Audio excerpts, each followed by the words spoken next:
Hola a todos.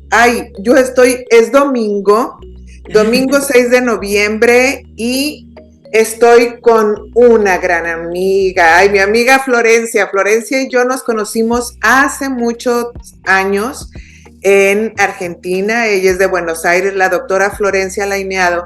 Es médico familiar como yo, pero ha tenido una gran trayectoria en este mundo de la medicina y como dicen por ahí, Dios las hace y ellas se juntan. Entonces, casualmente un día que yo fui a un congreso y me hicieron el favor de invitarme a dar una conferencia, una plática sobre hormonas, Florencia estaba en el auditorio.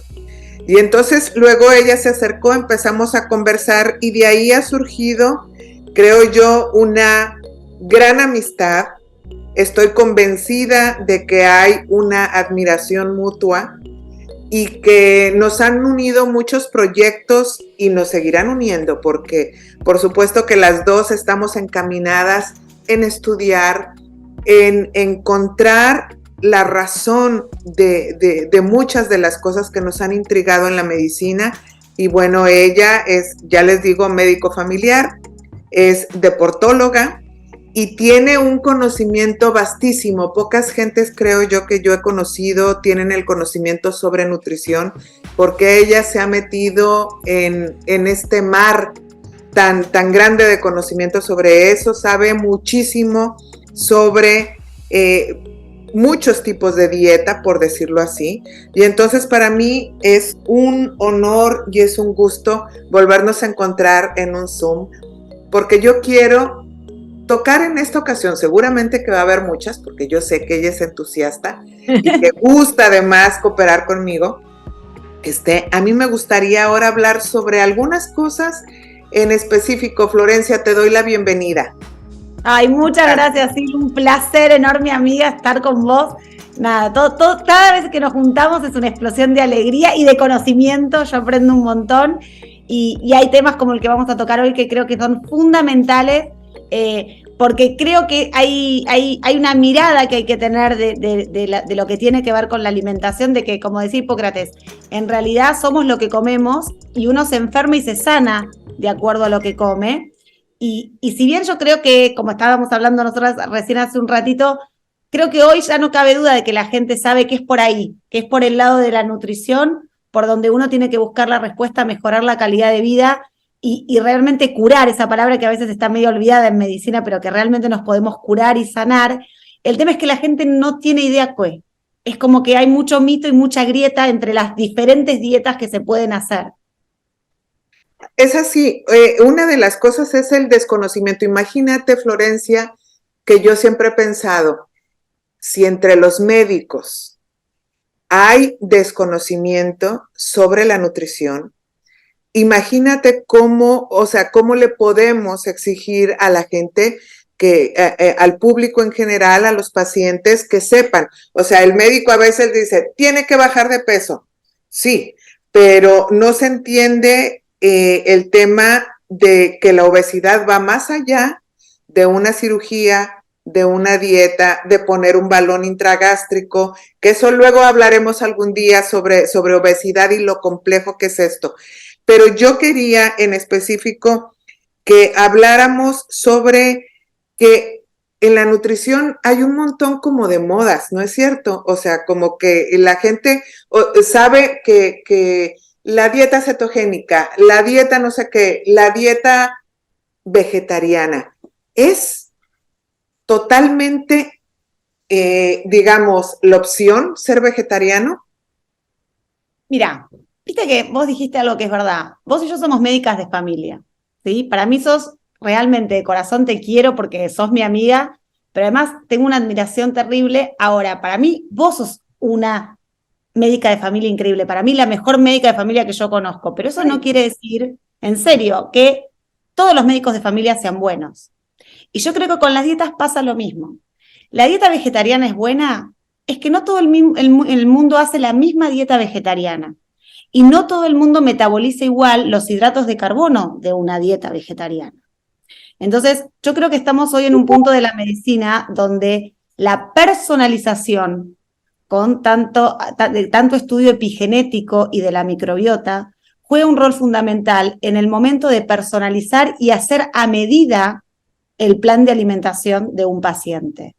Y ya me parece que hablar de si la dieta es carnívora, vegana o vegetariana no tiene tanto sentido. Sí, claramente hay que sentarse con el paciente y decir, yo respeto, como respeto todas las religiones y todos los cuadros de fútbol, respeto que un paciente me diga, mira, yo la verdad que no quiero matar ningún animal, con lo cual yo le digo, las plantas también son seres vivos, ¿sí? Pero más allá de eso, yo entiendo que un paciente tenga rechazo a comer una vaca, pero me lo puede decir desde un punto de vista filosófico, no desde un punto de vista nutricional, porque nutricionalmente hablando voy a tener muchas más carencias en un paciente vegetariano y ni que hablar en un vegano que en un paciente carnívoro, porque el animal consume, metaboliza y genera una cantidad de aminoácidos que comiendo yo solamente el animal sin necesidad tal vez de comer fruta y verdura, como puede pasar en un esquimal, que es literalmente muy carnívoro y nunca en su vida consumió una planta,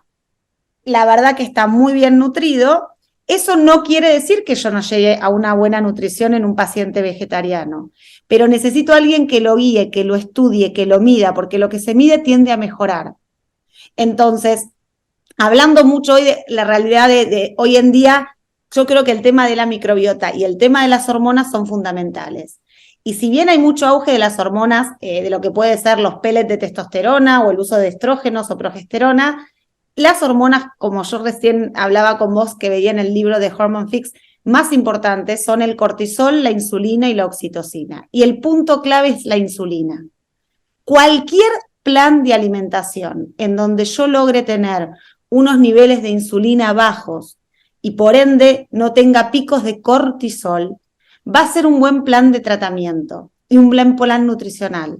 Hoy lo que cada vez se ve más es la gran importancia del automonitoreo. Eugenia Lima, que es la médica venezolana que conocí hace poquito en CEMAL y tuve así una química como cuando te conocíamos por primera vez, que digamos, decíamos, estamos pensando lo mismo y fue increíble.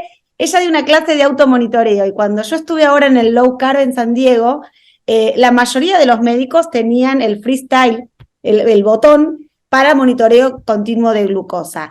Y fíjate que era un congreso low carb donde había veganos, vegetarianos, carnívoros, ¿sí? Porque ¿cuál era el kit de la cuestión? Una dieta antiinflamatoria que logre optimizar la microbiota y el mejor nivel hormonal de cada uno. Entonces, cuando uno se monitorea, si yo soy una paciente que digo, no, yo me voy a hacer vegetariana, por convicción que no quiero matar un animal o porque me dijeron que era lo mejor para mí, porque ahí está también el tema. Eso sí. Entonces, la realidad es que la calidad del hierro y los aminoácidos esenciales, ¿sí?, son mucho más fáciles de obtener desde una dieta carnívora que desde una dieta vegetariana. Y eso es una realidad. Entonces, se le va a hacer más difícil al paciente vegetariano que si está bien asesorado y coacheado por el nutricionista o por el médico, no va a tener problema, pero en general necesita como mucha más ayuda de lo que tiene un paciente carnívoro, porque el déficit de B12, el déficit de hierro, el déficit de vitamina D, se ven muchísimo más en los pacientes vegetarianos, y ni que hablar en los veganos, que en los pacientes que son carnívoros. Ahora, también hay un sesgo en la investigación, porque en general el paciente que come carne, o el típico, digamos, argentino que se la vive comiendo, se la pasa comiendo asado, también toma alcohol, fuma, no hace actividad física. O sea que el que dice, bueno, necesito hacer un cambio, entonces digo, me hago vegano, me hago vegetariano, porque estoy pensando en un cambio de estilo de vida. Entonces, junto con ese veganismo, vegetarianismo, empiezo a dejar los ultraprocesados, las gaseosas, hago actividad física, duermo mejor. Entonces, en ese combo me parece que la dieta vegetariana es como lo mejor que hay, ¿sí? Entonces, yo creo que hay que sacar las variables. Yo creo que no hay que perder el foco, ¿sí?, de que la mirada tiene que estar en lo que la dieta tiene que ser antiinflamatoria. Y que tenemos la dieta de la zona, tenemos la dieta mediterránea, ¿sí? Tenemos una dieta que puede ser crudivegana, que puede ser cetogénica o que puede ser low carb, pero todas, ¿sí?, tienen que ser dietas en donde no se use ultraprocesado. Y yo creo que esa es la gran diferencia. Yo tengo un montón de pacientes chicos, ¿sí?, porque en los adolescentes hay como mucha noción de lo que tiene que ver con la ecología, pero derrapan terriblemente, porque un chico se preocupa de no matar a la vaca, pero entra consumiendo una gaseosa con un paquete sacado del kiosco, pero es vegano, ¿sí? Entonces, en el low carb había una economista que tiene una fundación de ultraprocesados, es como Alcohólicos Anónimos, pero de los ultraprocesados. Y ella decía, la industria del alimentaria es 13 veces más potente que la industria tabacalera. Y ella decía, la realidad es que el glutamato monosódico, los aceites hidrogenados, los aditivos y conservantes que tienen los alimentos, en realidad es peor que combatir contra el peor de los narcos, porque encima es algo legal y es algo que disfrazan, ¿sí?, como comida saludable, donde no lo es. Y de hecho, hoy tenemos un problema gravísimo, ¿sí? Vino una médica a rotar a mi consultorio de Ecuador, me trajo un chocolate espectacular de un pueblito de Ecuador que es ancestral. Es un cacao amargo espectacular con azúcar de coco, con sal del Himalaya, pero claro, tenía las etiquetas por el etiquetado, ¿sí? La ley del etiquetado, donde al tener grasa saturada, donde tener sal y donde tener azúcar, parecía que me estaba envenenando. Y vos comparás los polígonos que les ponen negros, sí, y parece que, digamos, unas papas fritas del kiosco son más saludables que ese chocolate. Entonces, es como que es una locura la desinformación que se hace con respecto a la población. Entonces, me parece que cada vez hay más modas, me parece que cada vez más gente se está tirando al vegetarianismo y es una moda sumamente peligrosa, porque la gente empieza a tener una desnutrición proteica que ya de por sí viene siendo terrible, porque por lo menos en Argentina pasa que todo el tiempo, bueno, yo ahora cuando estuve en Estados Unidos también lo veías en la tele, propaganda de gente que para cualquier cosa tiene la pastilla mágica que le resuelve el problema, lo vemos. Entonces, por ejemplo, es ante cualquier malestar tomar el antiácido. Entonces, la gente vive tomando omeprazol, inhibe la acidez, no activa enzimas digestivas y está desnutrido y tiene una desnutrición proteica infernal. Si a la poca carne que la gente comía, que no la absorbe por el inhibidor de la bomba de protones, le sumás que no come tanta porque es vegano o vegetariano, directamente es imposible tener el ladrillo, porque la proteína no solamente produce músculo, las enzimas, los receptores son proteicos.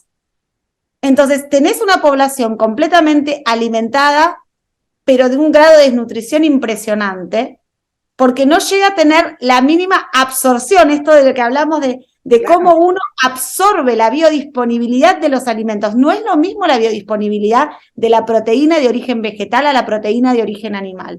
Es mucho más difícil absorber, metabolizar lo que está con fibra y lo que viene en una planta, ¿sí? Más allá de que son proteínas, para los que nos están escuchando, que no son completas. O sea, en general, yo puedo comerme un pedazo de carne o puedo decir, bueno, para llegar a formar una proteína completa y tener todos los aminoácidos, la típica combinación de la lenteja con el arroz. Pero la lenteja con el arroz me va a liberar una cantidad de insulina que no me la libera la carne. Entonces, ¿sobre qué insulina está trabajando ese paciente? Es un paciente que viene ayunando, entrenando y tiene una buena cantidad de omega 3 con unas membranas celulares divinas, o están llenas de aceites hidrogenados con receptores que no leen absolutamente nada, una insulinoresistencia terrible, y a eso le agregamos las legumbres y los cereales. Es que ahí está el tema, que una de las cosas que se ignoran es que no hay, o sea, hay algunos aminoácidos que son, digamos, como los bloques de formación de las proteínas, que son importantísimos para todas las funciones de la vida, pero hay algunos aminoácidos que no se encuentran ni en las leguminosas ni en nada. O sea, que solamente están, y esos son los que se llaman esenciales. No los podemos adquirir de otra forma. Y este desconocimiento es fundamental porque hay algunas funciones importantes en el cuerpo que requieren esas proteínas. Entonces, y lo que me dices, yo creo que esto del omeprazol y todos estos productos, estaba leyendo que son de los medicamentos que son libres, de libre venta, que son los más utilizados en el mundo. Es un arma, es un revólver cargado lo que hace toda la gente todos los días al utilizar esto indiscriminadamente. Y entonces eso provoca lo que dices tú, muchísimas deficiencias y de vitaminas y todo el mundo piensa, además luego el médico les dice que no es bueno tomar vitaminas porque para empezar, las cosas que preguntan en el laboratorio o los marcadores que la gente se hace no te dicen muchas cosas. ¿Sí o no tengo razón? Totalmente. O sea, piensan que un colesterol bajo es estar sano. Exactamente, y nadie mide la insulina, nadie sabe la vitamina D. Entonces, la realidad es que lo primero que uno tendría que saber es que sí, que el valor de referencia no es el valor óptimo, el valor de referencia es un valor promedio de la población y la gran mayoría de la población está muy enferma. Y la realidad es que por eso sí le hay que hacer un curso para explicarle no solo a los médicos, sino a las poblaciones en general, que tiene que decir qué hay que pedir en un laboratorio, qué es un laboratorio funcional. Y ahí, ¿por qué? Porque no solo con los laboratorios, sino la importancia de lo que es esto del monitoreo de glucemia. ¿Qué es una glucemia normal? Es normal tener, aparte, me encantaba el otro día una médica que hablaba de que los diabéticos no son extraterrestres. ¿Por qué yo veo un paciente diabético y le digo que hasta 180 de glucemia se quede tranquilo o que hasta 7 de glicosilada es normal? ¿Qué es normal? Si el paciente es un ser humano. Entonces, un paciente tiene que tener, independientemente del rótulo que le pongan de una enfermedad que perfectamente se puede revertir desde la alimentación para pasar a ser un paciente sano, ¿sí? A tener los valores que son iguales para todos. No es que el diabético tiene que tener un valor, el hipertenso otro valor. O sea, somos todos de la misma especie y tenemos que aprender a optimizar nuestro valor de laboratorio. Y a otra cosa que es importante es que el kit de la cuestión acá es lograr tener un estado en donde uno realmente no esté inflamado, de donde uno pueda ser, como digo yo, un coche híbrido, que a veces uses azúcar, a veces uses grasa, pero no que todo el tema tengas atrofiada la vía de las grasas, de las cetonas, y pases todo el tiempo a utilizar hidratos de carbono. Hay determinadas patologías que son sumamente importantes, como en el Alzheimer y como en el autismo, y ni que hablar en epilepsia, en donde lograr el estado de cetosis es parte del tratamiento. Con lo que vos decís del colesterol, mirá, cuando en el low carb a mí se me partía el alma, una pareja de unos papás llorando contaban, porque ¿qué pasa? Se estaba hablando de la importancia de entender de la insulina y que esto de estar obsesionados con bajar el colesterol, sin tener en cuenta que el colesterol en realidad es un bombero que nos viene a ayudar en una situación de inflamación, pero que es la base de las membranas celulares, de las hormonas y de las neuronas. Y esta pareja contaba que tienen un hijo de 24 años que como a los 4 años todavía no podían resolver su tema de epilepsia y no respondía a ninguna medicación, ellos por su cuenta le hacen una dieta cetogénica. El nene a los 48 horas deja de convulsionar y desde los 4 hasta los 24 años jamás tuvo una convulsión estando en dieta cetogénica y sintiéndose espléndido. Cuando va al médico, el médico le dijo, mira, todo bien con tu dieta, pero no me gusta tu colesterol. Deja esa dieta que te está matando, le dio una estatina y él dijo, soy epiléptico. Y él dijo, no sos epiléptico, la dieta, si no tuviste convulsiones en toda tu vida, no vas a tener nada. El chico estaba en terapia intensiva, tuvo una convulsión manejando por haber dejado la dieta a la semana.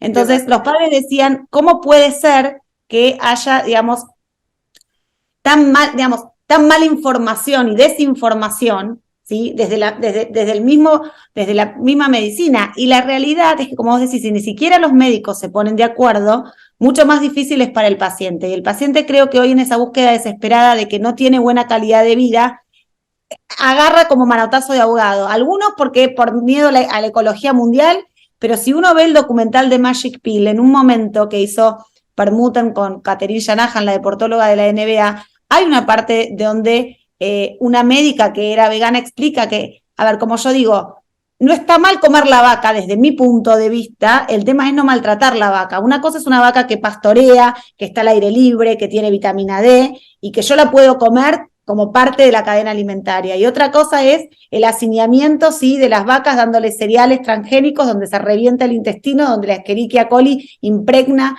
esa carne y uno come una vaca llena de antibióticos, enferma, sí, y infectada. Entonces no es lo mismo. Entonces uno lo que tiene que entender, si uno ve el libro de Amy Myers, el de la solución autoinmune, Amy tuvo una enfermedad de Graves, un hipertiroidismo autoinmune, y ella no entendía por qué, siendo vegana y comiendo altamente saludable en cuestión de todo orgánico, sí, pero la realidad es que la cantidad de legumbres, cereales, la poca proteína y ni que hablar el poco colesterol hizo que se dispare un autoinmune, y ella en el libro cuenta cómo vuelve a comer carne, cómo se da cuenta que tiene que remarla tanto en dulce de leche para llegar a las proteínas que necesita, los aminoácidos esenciales, que se empieza digamos, a cuestionar, pero vale la pena que yo esté suplementándome, porque esa es la realidad, como vos decís. El paciente que es vegetariano y vegano estricto, sí o sí, tiene que tener una suplementación extra. O sea, ya de por sí sabemos que cualquiera de nosotros necesita de vitaminas, de omega 3, porque no comimos el salmón de Noruega, porque estamos enfrente de pantallas, porque se nos altera la vitamina D, la melatonina, pero si a eso le tengo que sumar lo carencial de una alimentación que, pensando yo que es lo mejor, la realidad es que termina produciendo un deterioro. ¿Por qué? Porque lo veo, porque cuando mido la B12, cuando mido la vitamina D, cuando mido los colesteroles, mirá, Dale Bredesen, el que escribió el libro El fin del Alzheimer, en el Metabolic este año arrancó así, dijo, ¿quién quiere tener Alzheimer? Es opcional. Díganme quién tiene el LDL menor a 100, LDL colesterol malo, como le dicen. Al que todo mundo le tiene un pavor. Exactamente. Y él dice, y yo les voy a decir quién va a tener Alzheimer. Porque dice, es una locura estos colesteroles LDL de 45, cuando la gente se desespera por bajar el LDL y nadie mide una insulina. Entonces, está mal la medicina y está mal la visión que se tiene. Entonces, vos haces un paciente vegetariano que tiene un colesterol LDL de 40, ¿sí? Que si tiene un poco alta el azúcar, le dicen, bueno, anda a caminar, y nadie le midió la insulina. Y entonces parece que ese paciente está haciendo bien las cosas. Y lo peor es que muchas veces se lo refuerzan cuando va a la consulta, como, está bárbaro, mira qué bajo el colesterol. Sí, no, te felicito, porque hasta aquí en México había un anuncio que decía, el colesterol entre más bajo, mejor. Mira cuánto desconocimiento de verdad, Florencia. Yo un día, hace algunos meses, que estaba en una conferencia de una doctora, ella comentaba, el conocimiento científico se está dando continuamente, o sea, la gente que estudia, la gente que investiga está generando conocimiento, pero de que ese conocimiento se aterriza en el consultorio del médico, puede ser que pasen hasta 14 o 15 años, porque desafortunadamente mucha de la información que llega al consultorio al médico está dada por las empresas farmacéuticas. Yo no digo que no, o sea, que no tenemos que usar medicamentos, por supuesto que sí. Pero no pueden ser la base. Pero no puede ser la base. Y generalmente a uno le llegan los pacientes que están multimedicados. Toman para dormir, toman para despertar, toman para la ansiedad, toman para bajar el colesterol, toman para la presión, toman para la diabetes, toman a no sé qué. Y entonces la verdad es de que esto es un desastre. Pocos médicos se ponen a ver la interacción que hay entre los medicamentos. Y aparte entonces luego la amiga, la comadre, le dice que tiene que tomar la hierba de San Juan, la no sé qué, la que esto que el otro. Y eso es una bomba que al final de cuentas se pueden reducir cuando no se toman la cantidad de medicamentos que a veces se indican. E insisto, no es que no se requieran, es que desde la nutrición y desde el estilo de vida muchas veces se pueden resolver algunas situaciones. Totalmente. Y además, mirá, Malhotra hizo su presentación este año en el Metabolic del libro que se llama Una vida sin estatinas. Y él contó, y es impresionante porque él no se calla nada. Él, como médico de Obama, había pedido que se haga una ley en donde no se mida más el colesterol, porque como la gente le tiene tanto miedo al colesterol, dijo, bueno, ¿saben qué? Que no lo se mida más, midan la insulina, pero no midan más el colesterol. Y Obama le dijo, no se puede porque la estatina es la medicación más vendida en Estados Unidos. Y mucha de la industria farmacéutica es la misma que banca la campaña presidencial, y Obama te lo dice.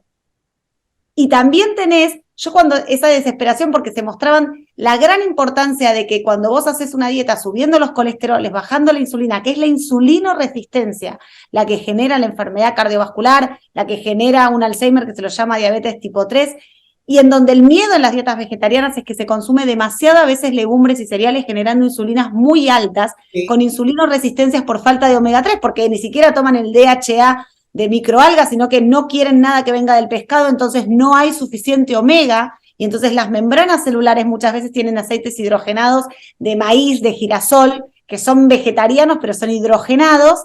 Entonces es un combo mortal, ¿sí?, de insulina elevada con unos aceites de mala calidad que aumentan el riesgo cardiovascular. Inflamación a todo lo que da. Es un incendio que hay en ese cuerpo humano. Tremendo, ¿eh? Ojo, que también lo ves, de todos yo creo que hay una industria, y hoy, por ejemplo, de la industria keto, hay muchísimos barritas keto, por así decirlo, que siguen siendo un ultraprocesado con la palabrita keto, pero la realidad es que no es solamente el macro si me estás dando grasa o si me estás dando proteína, es qué proteína y qué, porque de hecho la realidad es que hoy se habla de las well-formulated keto diet o las dietas keto bien formuladas, porque la base de la keto no es la grasa, la base de la keto son los hidratos de carbono verdes, la fibra. Entonces, no es que uno no come hidrato, no es que uno no come fruta, uno no come un alimento procesado, pero eso debería ser un principio de cualquier dieta, sea vegana, sea vegetariana o sea una dieta cetogénica. Entonces, sí, yo creo que hay que empezar a sacar el rótulo de dietas vegetarianas o veganas, de ser abiertos, y también no hay uno no puede decir que esta dieta sirve para todo el mundo. Cada uno tiene una genética diferente, una microbiota diferente, un estilo de vida diferente. Y la comida no es solo comida, la comida es emoción. Es como si vos a un italiano le digas, no puedes comer más pastas, ¿sí? ¿En qué cabeza cabe? Pero también es verdad que la pasta en Italia no es transgénica como en Argentina, ¿sí? Así. Entonces, eso es lo que tiene que ver la cantidad de gluteomorfinas, la cantidad de glifosato, ¿sí?, que es un pesticida terrible que nosotros tenemos en el arroz y en el maíz en Argentina. Y ahora tenemos un transgénico HB4 no sé cuánto que nada, es peor que la industria narco. Y sin embargo es eso lo que uno consume cuando consume trigo. Entonces, ¿qué tipo de trigo? Es como la leche. O sea, la leche de vaca es lo mejor que hay en el mundo, sí, si tenés la vaca y ordenás la leche, pero la leche que uno tiene en un supermercado no es leche, está homogeneizada, pasteurizada de una vaca que está enferma. Entonces, la realidad es que uno tiene que empezar a tomar conciencia de lo que se mete en la boca, porque lo mismo cuando uno dice los jugos verdes, como yo el paciente, acá hay un pesticida que se llama Raid para matar todas las cucarachas. Entonces yo les digo, a ver, jugo verde, pero el verde que de la verdulería de la vuelta, que en realidad tiene plantas que no son orgánicas, yo concentro un montón de verduras, pero que están llenas de pesticidas, me estoy consumiendo también esa gran cantidad de pesticida. Un concentrado de...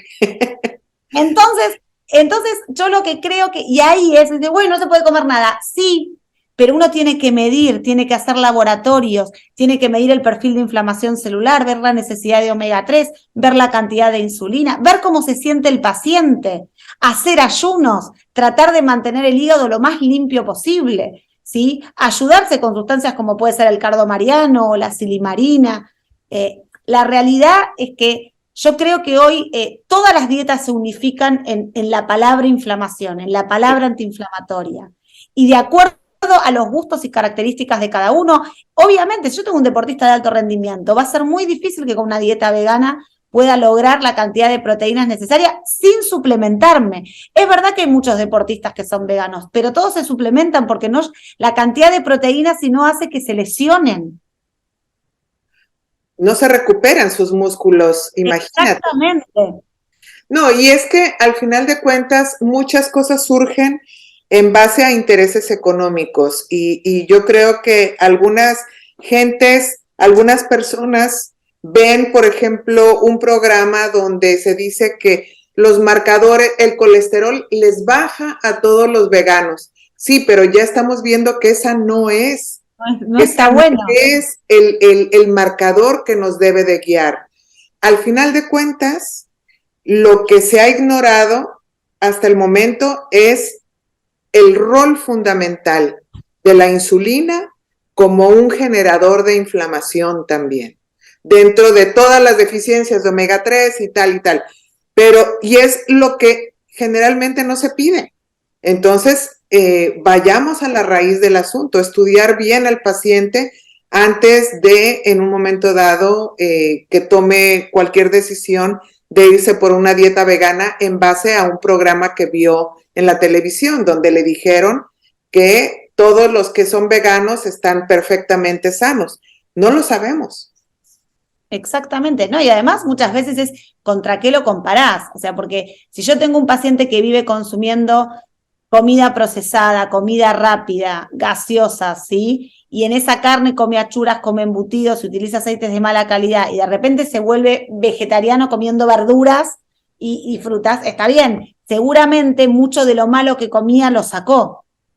Sí. El tema es que siempre hay otra cosa que puede ser mejor, que tiene que ver con esto que estamos hablando, de que en realidad si comía carne de buena calidad y de pastura y consumía aceites de buena calidad y aceites que le van a aumentar el LDL que lo necesitamos para la producción hormonal. Yo me río porque todos los días parece que el aceite de coco va a matar a alguien. Siempre sale alguien diciendo que el aceite de coco es veneno. Y vos ves por qué te dicen, aumenta el colesterol total, es verdad, es una grasa saturada, es verdad, aumenta el LDL, es verdad. Ahora, lo que no es verdad es que eso es malo. Y Bredesen se cansó de decirlo. Él ya tiene más de 1.500 casos revertidos de lo que es Alzheimer, ¿sí? Explicando la importancia de buenos niveles de testosterona, de buenos niveles de B12 y de buenos niveles de colesterol en el contexto de triglicéridos bajos e insulina baja. Porque ese también es en qué contexto. Es como yo digo al paciente, si yo tengo en mi casa un caño que se rompe, voy a cortar la llave de paso, pero no voy a vivir sin agua, voy a arreglar el caño. Entonces, como vos bien decías, nadie está en contra de la industria farmacéutica, gracias a Dios hay antibióticos, hay insulina y hay un montón de cosas. El tema es que no puede ser la única manera de que un paciente se trate, porque eso es un destrato, eso es mala praxis. Decirle a un paciente que va a estar medicado de por vida y que tiene que hacer eso y que como si fuese lo único que tiene que hacer, eso es mala medicina. Y decirle a un paciente que la dieta vegetariana es lo mejor que hay, o que el paciente piense que ante la desesperación de lo mal que se siente, o porque tiene un colesterol alto, porque muchos pacientes tienen hígados grasos con colesteroles elevadísimos por triglicéridos elevados, ¿sí? Pero que nada tiene que ver con que se comieron el huevo frito, sino que tienen que ver con que están comiendo esa barrita de cereal que le dijeron que era light, ¿sí? Y que era bajas calorías, y que entonces pasa a tomar todas las gaseosas, como antes eran con azúcar, ahora son light, entonces si antes tomaba 1 kilo de gaseosa, ahora 1 litro de gaseosa, ahora se toma 5 porque total no tiene azúcar. Y el edulcorante que mata la microbiota, y el aumento de ácido úrico que se ve por el aceite hidrogenado. Entonces, y eso no tiene que ver con comer carne o no comer carne. Es la misma gaseosa que puede estar en una dieta carnívora o vegana, ¿sí? Con la misma barrita de cereal que te come el carnívoro y que te come el vegano. El ácido úrico que todo mundo piensa que es por esa situación que dices, realmente lo que está traduciendo es una información muy importante de lo que está sucediendo a nivel celular, a nivel metabólico. Y entonces lo que hay que entender es esa vía metabólica para poder darle una solución. Porque no es quitándole la carne al paciente, es que hay un concepto. Bueno, el otro día me pasó, vino un paciente que se enojó con el médico porque tenía el ácido úrico altísimo, ¿no? Y el médico le dijo, deja la carne. Bueno, sí, lo voy a dejar la carne, siguió con la Coca-Cola, con todo, pero se dejó, y cada vez lo tenía peor. Y el médico le decía, me estás mintiendo, no dejaste la carne. Y me decía, Florencia, te juro que dejé la carne. Le digo, yo te creo, pero es que la carne no tiene nada que ver.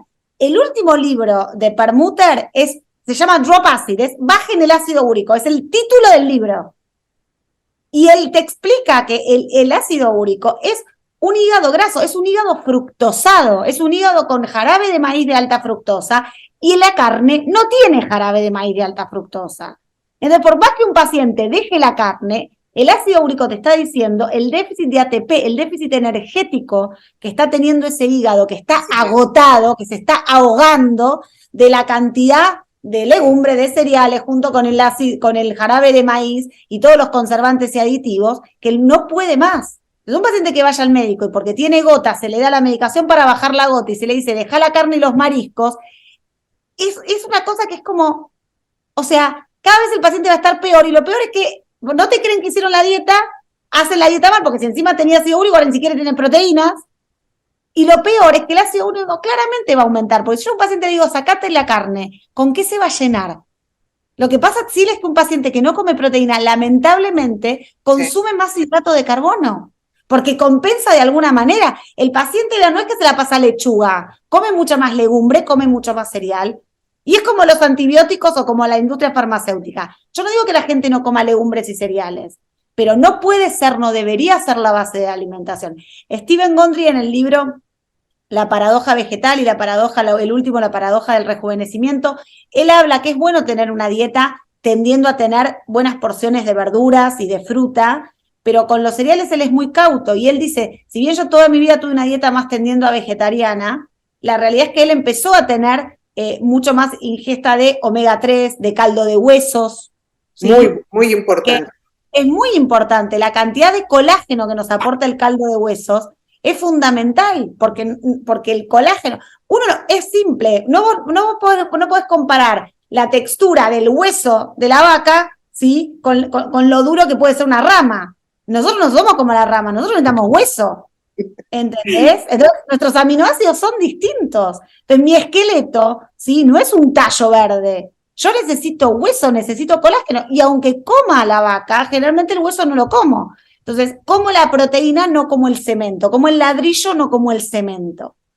Entonces, y la gente también hace macanas, porque así como ahora está de moda la dieta vegetariana, por mucho tiempo estuvo la dieta más carnívora o proteica, y la gente comía 45 claras de huevo a la mañana, comía carne todo el día, pero eso es comer proteína con dietas hiperproteicas que le hacen mal al riñón y donde no hay suficiente colágeno.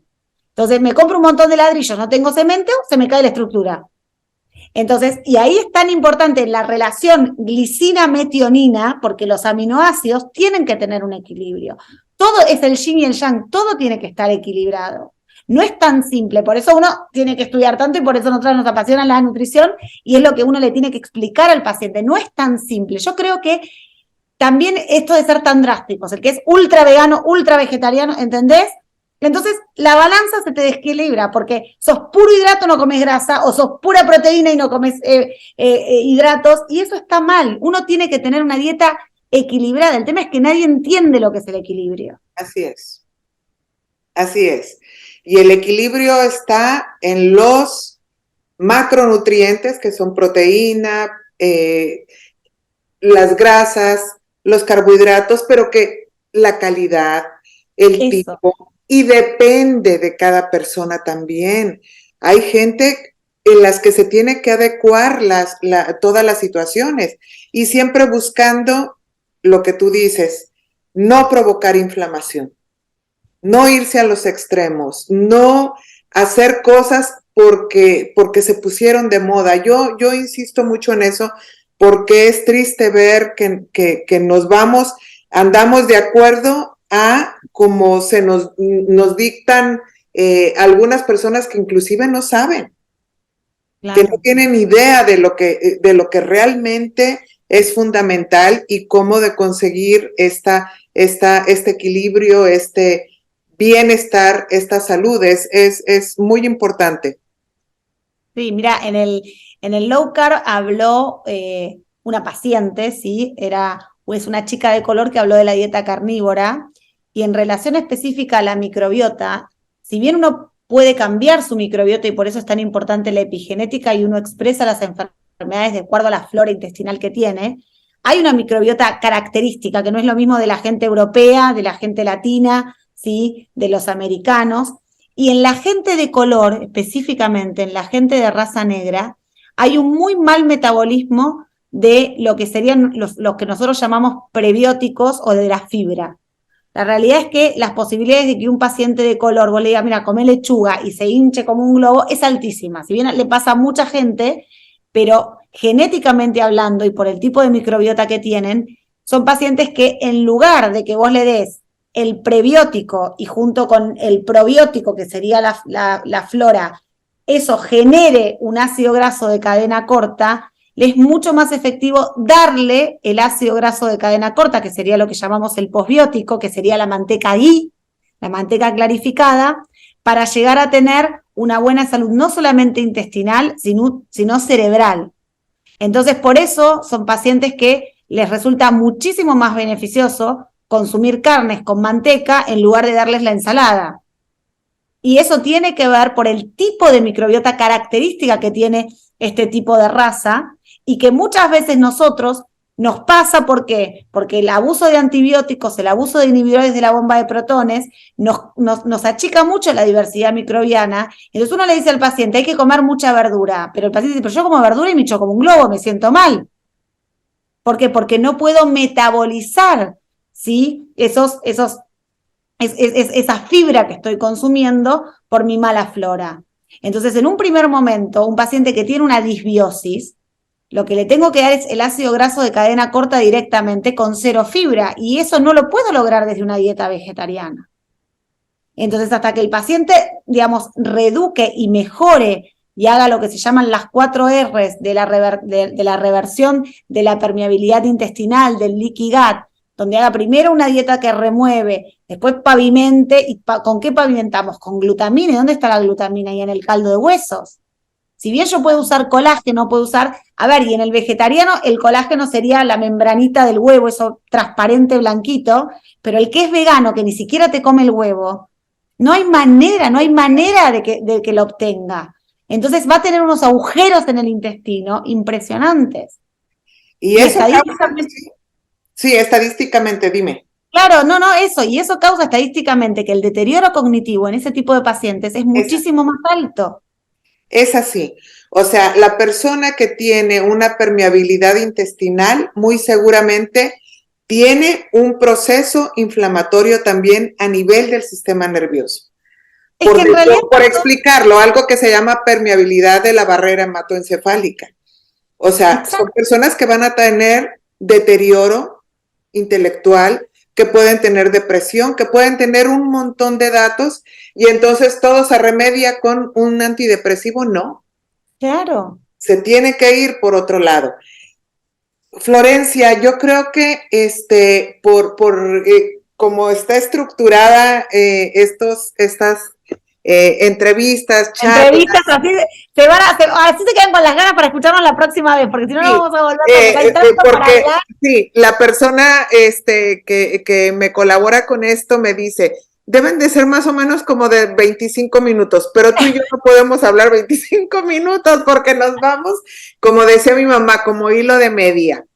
Pero bueno, yo te quiero comprometer porque yo sé que esta charla que tuvimos a mí me ha encantado y yo sé que les va a gustar mucho a las personas que la escuchen y que les van a surgir muchas dudas y a mí me parece que sería muy interesante que la próxima vez te comprometo para que hablemos sobre las bondades de la dieta cetogénica, porque yo sé que tú eres... Me encantaría, porque otra vez yo soy fan. Yo sé que hay que ser antiinflamatoria y hay que ser amplia, pero a mí la keto me puede.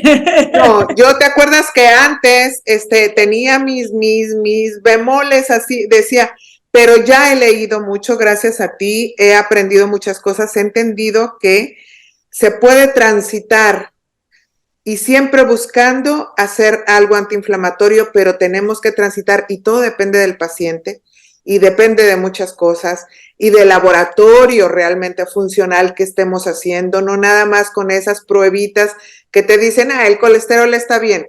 Y como decía alguien que alguna vez escuché, de colesteroles bajos están llenos los cementerios.